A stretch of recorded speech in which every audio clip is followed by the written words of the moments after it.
Amen. Imana nishimwe cyane. Tuguwe neza muri iki gitondo, tunejejwe n'Imana mu mutima. Ni muri cya kiganiro cyacu buri gitondo hamwe na Yesu. Tumaze iminsi turi kwiga ku ntwaro z'umwuka wera cyangwa se ku ntwaro z'Imana nk'uko Pawulo yandikiye Abefeso. Imana nishimwe cyane. Twatangiye ku ntwaro ya mbere yavugaga kwambara agakiza nk'ingofero. Tureba uburyo ki ugomba kurinda ibyo utekereza n'ibyo wibwira ku manywa na nijoro, kuko uko utekereza ni kuri. Ibyo ugaburira ubwonko bwawe nibyo bikugize. Ni umunyarwanda yaravuze ngo akuzuye umutima agasesekara ku munwa.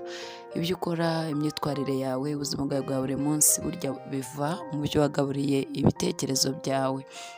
Hanyuma tubona uburyo ki dukwiriye kurinda imitekerereze yacu kugira ngo tubashe kwibwira amategeko n'amateka y'Uwiteka Imana. Ni urugendo ruba ari rurerure, ariko Uwiteka Imana aradushoboza. Twabonye ko indwara ari iz'umwuka, twabonye ko indwara ari iz'Uwiteka. Twe ntitwazitunga, ariko uri muri twarazifite. Ibyo bituma natwe tuzikoresha, bituma natwe tuzitunga, kuko dufite nyirazo muri twebwe. Imana nishimwe cyane. Hanyuma rero twabonye intwaro yo gukiranuka nk'icyuma gikingira igituza. Burya kwirinda ibyaha no kugendera mu nzira zo gukiranuka ni kimwe mu bintu bikomeye cyane muri uru rugendo rujya mu ijuru. Twarakirijwe n'ibyo, umwana aravuka, ariko gukura biba ari ikindi. Ngira ngo twabitinzeho mu buryo bukomeye. Reka twihute cyane tugere ku ntwaro ya gatatu, ariyo twita cyangwa se ijambo ry'Imana ryise gutwara kwizera nk'ingabo. Imana ishimwe. Pawulo yandikiye Abefeso aravuga ati mutware kwizera nk'ingabo, nibwo muzashobora kuzimya irya myambi y'umwanzi cyangwa se irya myambi y'umubi yaka umuriro. Rero iyi ni intwaro ikomeye cyane, kuko turi ku rugamba turaraswa mu gitondo saa sita na nimugoroba. Ibi turasa byo ntibyenda kubura, biririrwa bikanarara, ni byinshi cyane. Iyo utarasiwe hamwe urasirwa ahandi. Satani ari mu kazi ko ku rugamba, we ntacogora. Reka hano mbabwize ukuri, urugamba turimo ntiruhagarara, ntabwo rutuza ku manywa ndetse na nijoro. Gusa icyiza kirimo ni uko umwami Yesu cyangwa se Uwiteka ari urutare rurerure, cyangwa se igihome kirekire abakiranutsi bongeramo bagakira. Muri we turi amahoro cyane, ariko ubundi urugamba ntabwo rutuza. Satani ntaba bizi kubera yuko ntacyo ari gukora kimukwipinga bizi. Uwo ushobora kubyuka ujya gucuruza umusikirirwa uri bizi mu bakiriya. Ushobora kubyuka wita ku by'urugo rwawe, ukirirwa uri bizi mu rugo rwawe. Ushobora kubyuka ukora akazi gatandukanye, ukirirwa uri bizi mu kazi kawe. Ariko ndagira ngo umenyeshe ngo Satani we ntaba bizi. Ntacuruza ngo arahomba, ntababazwa nuko wenda inyanya acuruzaga zahabuze cyangwa zabuze abakiriya. Nta rugo arimo yitaho, nta mugore ari guha keya, nta mugabo ari kwitaho, nta bana arimo yitaho. Rero akazi ke gahora gahari, kandi ari bizi cyane mu ntambara. Yahagurukiye kurwanya umwana w'Imana cyangwa se abantu Imana yahamagaye, abantu Imana yaremye, abana b'Imana. Rero urumva we amasaha 24 aba ari mu kazi. Niyo mpamvu nawe utagomba gusinzira mu kibuga cy'urugamba. Uragomba kumenya yuko we nta bimugeze bizi, nta bituma aba bizi nk'uko uri bizi rwose. Umuntu ashobora kuvuga ati tugiye gusenga, ati ndahuze. Ese kudakora bati so busy. Ese kutari muri iba turabona ntago mfite umwanya. Kudasoma Bibiliya nabuze umwanya, kutiga ijambo ry'Imana nabuze umwanya, kudagira umwanya wo gusenga nyine narawubuze. Ntago tworoye we, tuba duhuze cyane. Ariko amakuru ahari, umwanzi wawe we nta kimuhuza, nta kimukwipinga busy. Ahora mu kazi amasaha 24, nta kindi akora. Nababwiye ngo ntari muri business, nta muryango yitaho, nta bana afite ngo arajya kubaha keya, nta mugabo, nta mugore, nta bucuruzi, nta kandi kazi afite. Ari mu kazi kose k'intambara.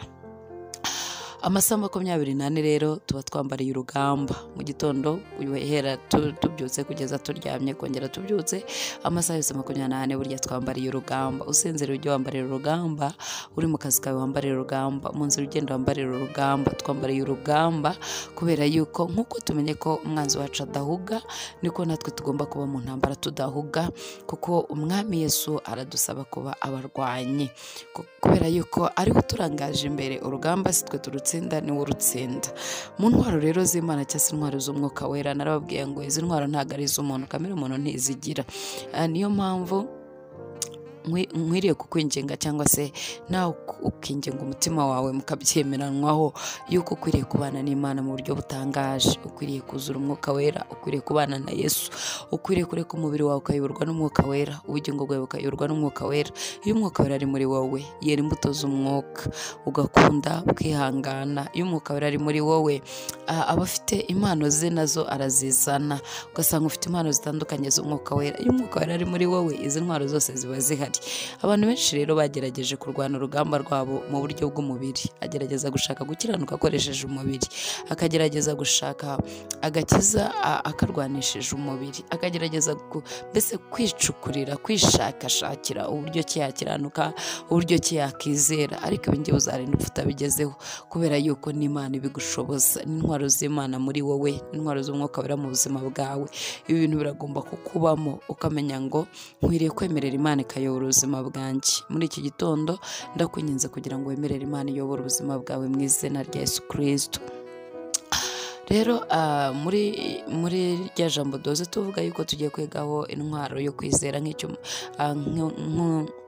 intwaro yo kwizera nk'ingabo ikinga imyambi yose umwanzi Satani ashobora kurasa. Ni intwaro ikomeye cyane. Biravuga ngo ntibishoboka ko utizera Imana yayinezeza. Ntabwo bishoboka ko ushobora kubaho ubuzima butizera ngo unezeze Imana, kuko abo ngabo bameze nk'abantu bafite imitima ibiri. Biravuga ngo banamukira mu nzira zabo. Nimba ukunda Imana cyangwa uyizera cyangwa uyisenga, birakwiriye kuyizera kandi ukizera mu bunini bwayo, mu mbaraga zayo no mu bushobozi bwayo. Nimba uri musengera ikintu, banza wizere ko Imana igishoboye, kandi wizere ko Imana yagikora. Uyu munsi ushaka gutekereza ngo ese Imana itagikoze. Birashoboka, kuko mu rukundo rwayo habamo yego, habamo oya, habamo nategereza. Ushobora gusaba ikintu kubera ko igukunda ikabona si ikwiriye kugikora, ariko si uko Imana yacu inaniwe gukora. Ibintu byose yabikora. Ibyo urimo utekereza gusaba, ibyo urimo wingengera Uwiteka Imana, ibyo urimo uyisaba rwose Imana yabiguha. Ariko mu rukundo rwayo ijya yitegereza, ikemera kuvuga oya, ikemera kuvuga ngo tegereza, ikemera kuvuga na yego. Iyo bivuye mu bisubizo by'Uwiteka, ibyo bisubizo byombi biratunyura, kubera yuko n'Imana idukunda mu buryo buhambaye. Rero kwizera kugufasha iki? Kwizera ni ikintu gikomeye cyane. Kimwe cyo kwizera biguhesha ubuzima budafitemo impagarara, butarimo stress, butarimo intambara z'imitekerereze n'ibibazo bitandukanye. Ukizera ko Imana ishobora byose. Nubwo uyu munsi bimeze gutya, ariko Imana irashoboye. Nubwo nanyura mu bibazo, ariko Imana yanjye irashoboye. Uko kwizera gutuma ubaho ubuzima bufite stability, ubuzima butuje mu buryo bw'umwuka. Reka hano mbabwire ngo Satani ararasa cyane. Imyambi ye kandi ntituza, arasa myinshi kugira ngo ugerageze no kubura uburyo uyikwepa. Ushobora gutekereza ko ari bukurasa umwe wenda ejo akazarendera umwaka utakakurasa undi. Oya, arasa myinshi kandi akayirasira icyarimwe, ku buryo rero bugusaba gukinga ingabo bita kwizera. Yarasha ubukene ukamubwira ati uko bimeze kose Umwami Yesu ari kumwe nanjye kandi arankunda. Yarasa intambara runaka ukamubwira, ukayikinga kwizera, ukavuga ati nubwo ndashweho ariko Yesu ari kumwe nanjye. Yarasa ikindi ukagikinga, yarasa ikindi ukagikinga, kugeza igihe umugabo umwe bita mu Kristo, mwanditse igitabo cy'umugenzi, ngo yageze ahantu ahura na Apoloni, ngo amurasa twambi twinshi kugeza igihe ananiwe no kudukinga twose, tumufata mu gituza. Cya gituza twavuze ngo kirindwa no gukiranuka, nk'icyuma gikingira igituza. Hanyuma imyambira myinshi, ngo yarashigajeho gato cyane ngo amwice, kuko yari yaguye ukubiri n'intwaro ye. Tuzayivugaho intwaro bita ijambo ry'Imana. Ariko ngo muri iyo ntambara arambura ukuboko asingira intwaro ye ariyo jambo ry'Imana, ngo ahita yimutera amukomeretsa uruguma rukomeye cyane. Apoloni atanda amababa ye aragenda. Bivuga ngo rero uru rugamba ntabwo ari urugamba rusanzwe. Uyu munsi wa none ushobora kuba wakinze akambi kamwe, ariko ejo bakarekura kandi kaza kaka umuriro. Ejo bundi Satani akarekura kandi kakaza kaka umuriro. Njya nkunda kubwira abantu ngo nubona inyanja ituje, ntuzatekereze ko munsi batazukuramo umuraba ndetse n'umuyaga mwinshi cyane. Igihe cyose uzabona inyanja yaguturije, ahubwo ujye ushyira amavi hasi, kuko hari ibindi barimo bategura. Umwanzi wacu yagiye kwiga neza urugamba, Umunsi umwe yigeze gutera umwami w'Abisiraheli, hanyuma ngo barwanira mu misozi. Bene Hadadi ageze iwabo aravuga ngo Imana y'Abisiraheli ihemba mu misozi. Ngira ngo nkunda kubibabwira ngo ntiyashobora mu bibaya. hanyuma umuhanuzi asanga umwami w'Abisirayeli aramubwira ati genda urebe uko wigenza rero kuko umwaka utaha Benihadadi azongera gutera. Urugamba rw'umwanzi ntirurangira ahubwo ruhindura isura, ruhindura uko rwasaga. Nimba warwanaga n'ikintu runaka ejo uzaba urwana n'ikindi, ariko stile ni urugamba rwahinduye uko rwasaga ariko rugarutse ari urugamba. Bisaba iki rero? Bisaba gutwara kwizera nk'ingabo, ukizera Imana ishobora kukurwanira, ukizera Imana ishobora byose, ukizera yagukuye ahandi, ukabanza ukibuka amateka y'ibyo yakoze, warangiza ugahamiriza Satani iby'irimo ikora uyu munsi wa none, warangiza ugaproject ejo hazaza, ukabwira umwanzi wawe ukamubwira ati umva mvira mu nzira, namaramaje kujya mu ijuru, have wa bwoba we kunyihebesha, have wa bwoba we wintera ubwoba, namaramaje kujya mu ijuru. Naho hazi ibyago byinshi nabakuba ndamahoro plito, no muri ibyo byago nzaririmba. Imana nishimwe cyane. Ugahagarara mu mbaraga zikomeye cyane, ugahagarara uhamya ibyo wizera, kuvuga ngo ndiho naho napfa nzi ko nkundwa n'umwami. Abagahungu babiri bagiye kubashira mu muriro w'itanura, Satani yari yarashe cyane, urugamba rwari rumeze nabi. Muri iyo ntambara ndakubwije ukuri, intambara yari ikomeye cyane hagati ya Satani n'abahungu batatu barimo bahamya Imana no gukomera kwishobora byose Babuloni.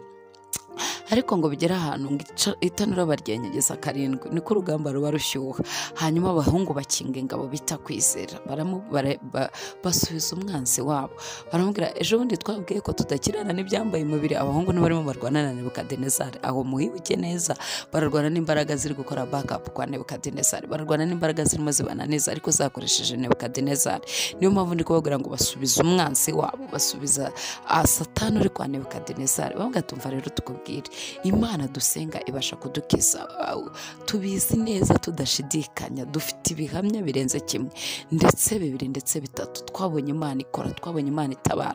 Imana yambukije bene wacu inyanja itukura, Imana yabahaye Imana mu butayu bararya, ibaha amazi yo kunywa ari ubutayu, urutare rugendana nabo. Yesu ababera inkingi y'umuriro ku nijoro, ku manywa akababera inkingi y'igicu, arabambutsa Yorodani abanyuza kuri Yeriko.